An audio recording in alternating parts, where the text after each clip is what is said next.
कटिहार में 10 दिन से लापता युवक सतीश के हत्या की गुत्थी अब सुलझ गई है। पुलिस ने घटना का सनसनीखेज खुलासा करते हुए बताया कि सतीश की हत्या उसी दुकान में हुई जहां वो काम करता था। किराना कारोबारी बबलू शाह, उसका बेटा मयंक और परिवार के अन्य लोगों ने मिलकर सतीश की जान ले ली। बबलू शाह की दुकान में चोरी के शक को लेकर बहस इतनी बढ़ गई कि गुस्से में सतीश को बेरहमी से पीट दिया। मौके पर ही उसकी मौत हो गई। उसके उपरांत आरोपियों ने पहले शव को घर में छिपाने के बाद फिर बोरे में बंद कर गंगा नदी में फेंक दिया। कुर्सेला थाना क्षेत्र के अयोध्यागंज बाजार का रहने वाला सतीश अचानक लापता हुआ तो परिवार के लोगों ने पुलिस से गुहार लगाई।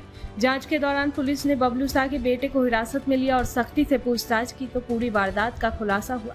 फिलहाल पुलिस शव की तलाश कर रही है, अन्य आरोपियों की गिरफ्तारी में जुटी हुई। सर, कुर्सेला मामला का खुलासा हुआ, क्या है पूरा मामला? जी, जैसा कि हम लोग जान रहे हैं, 28 तारीख को एक सूचना प्राप्त हुई थी कि एक लड़के का अपहरण किया गया है।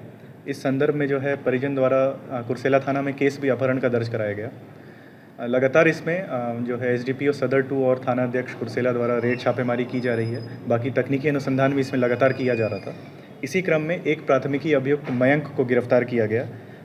उससे जब सख्ती से पूछताछ की गई तो इस मामले का खुलासा हुआ कि मयंक और उसके पिता बबलू शाह जो हैं, उनके दुकान पे जो है जो अपहृता है वो काम किया करता था और दोनों ने कुछ पैसे को लेके इनके बीच पूर्व में विवाद रहा है। दुकानदार बबलू शाह द्वारा जो है मृतक पे आरोप लगाया गया कि आप पैसा हमारे दुकान से चुराते हो, जिसको लेके कि हीटेड आर्ग्यूमेंट हुआ और उसी हीटेड आर्ग्यूमेंट के क्रम में मयंक और बबलू शाह और कुछ अन्य परिजन द्वारा जो है उसको जो बच्चा है उसको मार दिया गया और अगले दिन रात भर उसे घर पर रखकर बोरे में कसकर अगले दिन कोसी नदी में जो है उसकी लाश को फेंक दिया गया।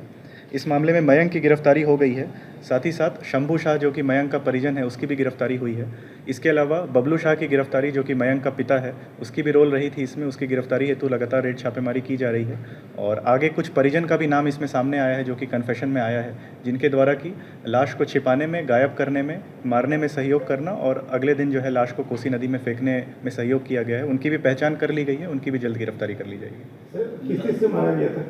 हथियार क्या है? इसमें कुछ जो है सामग्री को जब्त किया गया है, जैसे लोहे का रॉड जब्त किया गया है जिसके द्वारा मारा गया था। इसके अलावा बिजली का तार का जो है उसका प्रयोग हुआ था, उसको भी जब्त किया गया है। साथ ही साथ जो अभियुक्त हैं उनके घर से कुछ खून से लदा हुआ कुछ कपड़ा जो है उसको भी जब्त किया गया है।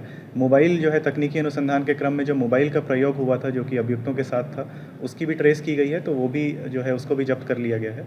बाकी हम लोग बॉडी रिकवरी का प्रयास कर रहे हैं। एसडीआरएफ की टीम लगातार इसमें जो है प्रयास कर रही है कि बॉडी रिकवर हो जाए। सर, दुकानदार बबलू शाह की जो बेटी है उससे भी कुछ अफेक्शनेट रिलेशन की चर्चा आता है, उस एंगल में क्या जांच पाया, उस पर क्या कहेंगे? जी, जो तकनीकी अनुसंधान किया गया है उसमें ऐसा प्रतीत हो रहा था कि जो मृतक है उनकी दुकानदार की बेटी से बातचीत है, परंतु जो पूछताछ में जो स्पष्ट रूप से पता चला है कि आपसी जो चोरी का मामला आ रहा है, चोरी का जो विवाद था, जो आरोप लगाया जा रहा था दुकानदार द्वारा मृतक पे, वही हीटेड आर्गूमेंट का रीज़न था जिसके कारण कि ऑन द स्पॉट जो है वहीं पे एक हीटेड आर्गूमेंट के तहत इसकी हत्या की गई। इसमें बाहरी लोग भी शामिल हैं सर?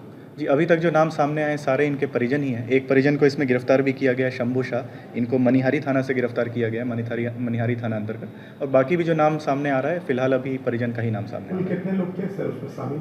लगभग 6 से 7 लोग इस कॉन्स्पिरेसी में शामिल थे। 3 गिरफ्तार? 2 गिरफ्तार हुए हैं अभी फिलहाल इसमें। जी, थैंक यू।